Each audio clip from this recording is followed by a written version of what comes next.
Good morning students, I hope you all are fine. मैं हरीश अरोड़ा इस video lecture में आपका स्वागत करता हूं। प्यारे बच्चों, आज हम कक्षा 9 की एक्सरसाइज 1.1 करने जा रहे हैं। चलिए शुरू करते हैं।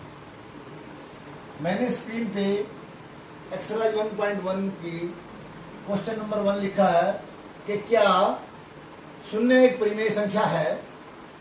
क्या आप इसे p बाई क्यू के रूप में लिख सकते हैं जहां p और q पूर्णांक हो और q 0 ना हो? चलिए सबसे पहले हम शून्य को लिखते हैं। ये मैंने शून्य को लिया और मैंने इसे इस फॉर्म में लिख दिया, जानबूझकर 0/1 लिख दिया।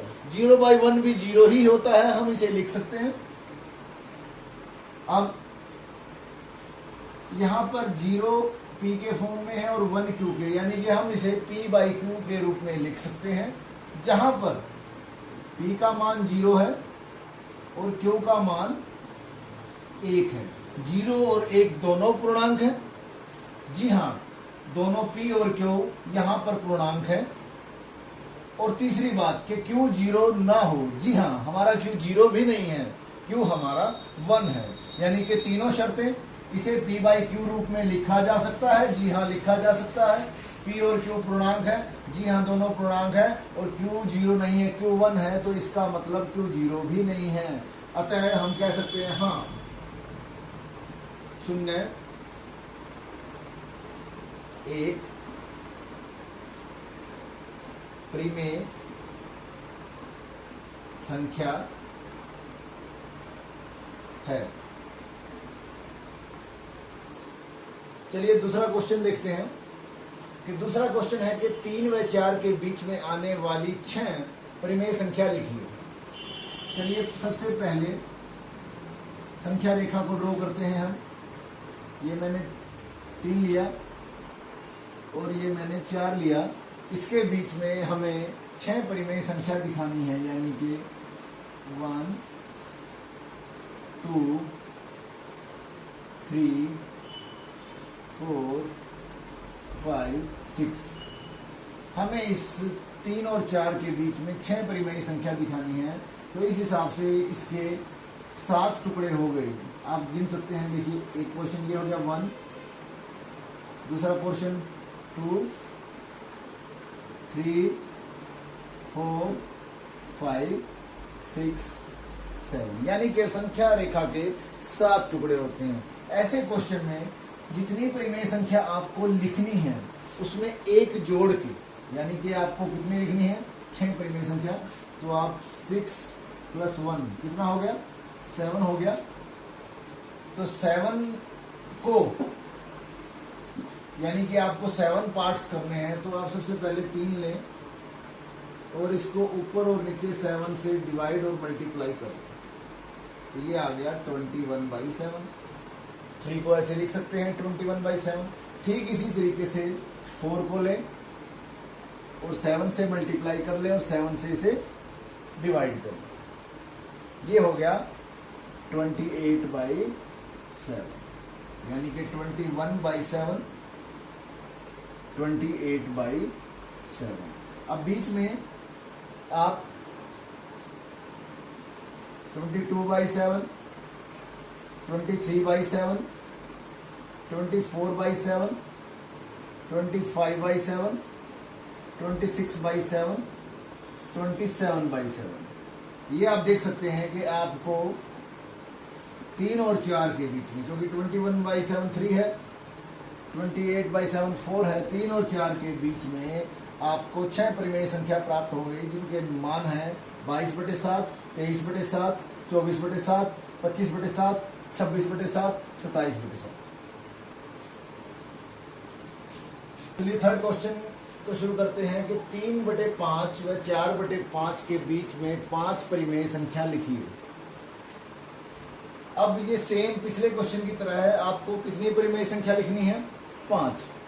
तो आप एक प्लस करके, यानी 5 + 1 6, तो 6 से मल्टीप्लाई और 6 से डिवाइड कर लीजिए फर्स्ट नंबर को। ये बन गया 18/30।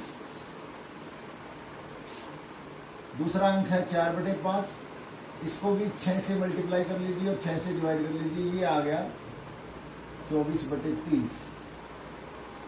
तो 18/30 और 24/30 के बीच में आने वाली 5 संख्याएं, 5 परिमेय संख्याएं इस प्रकार से हैं: 19/30, 20/30, 21/30, 22/30, 23/30। तो ये आपकी 5 परिमेय संख्या होगी। ये अंतिम क्वेश्चन की ओर बढ़ते हैं। क्वेश्चन नंबर 4 है कि नीचे दिए गए कथन सत्य है या असत्य, कारण सहित बताइए। जिसमें पहला क्वेश्चन पूछा गया है कि प्रत्येक प्राकृत संख्या एक पूर्ण संख्या होती है। चलिए देखते हैं। सबसे पहले हम प्राकृत संख्या लिखते हैं। तो प्राकृत संख्या कौन सी होती है बच्चे? 1, 2, 3, जितने भी हमारे ये काउंटिंग नंबर हैं 1 से शुरू होने के बाद, ये सभी की सभी प्राकृत संख्याएं होती हैं। और पूर्ण संख्या कौन सी होती है? पूर्ण संख्या अगर प्राकृत संख्याओं में 0 और मिला दिया जाए, अगर प्राकृत संख्याओं को 1 के बजाय 0 से शुरू किया जाए तो ये पूर्ण संख्या बन जाती है। तो साफ दिखाई दे रहा है कि जितनी भी प्राकृत संख्याएं हैं वो पूर्ण संख्याएं भी हैं। तो यह कथन सत्य है। इसके बाद इस क्वेश्चन का दूसरा पार्ट लेते हैं। चलिए हल करते हैं इसे।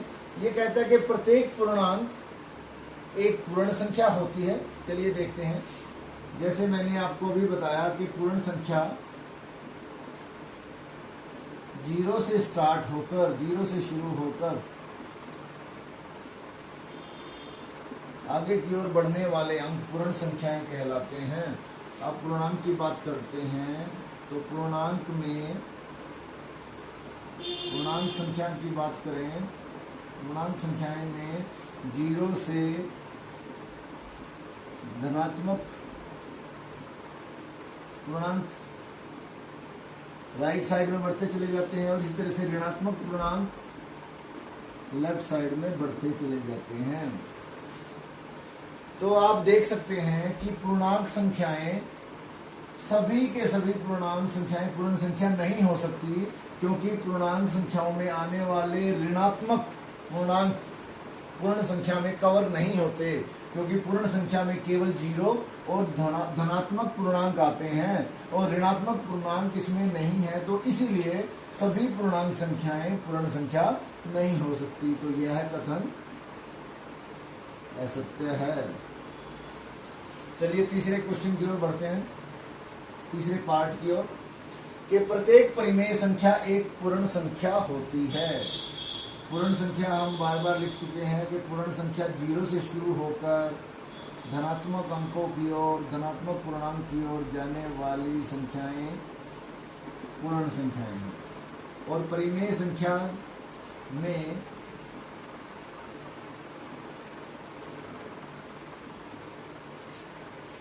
सभी पूर्ण संख्याएं, ऋणात्मक पूर्णांक व भिन्न वाली संख्याएं जैसे 4/5, 5/6, 6/7 भी आते हैं। तो इस तरह से ये साफ पता लगता है कि परिमेय संख्या में जो है, परिमेय संख्या जो है वो सभी परिमेय संख्या पूर्ण संख्या नहीं हो सकती। यानी कि क्योंकि इसमें भिन्न वाली संख्याएं कवर नहीं होती, इसीलिए सभी परिमेय संख्याएं पूर्ण संख्या नहीं हो सकती। यह कथन असत्य है।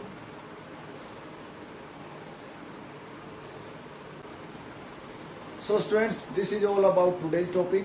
I hope you all understand this topic very clearly, and I will meet you in the next video lecture. Till then, bye bye, take care.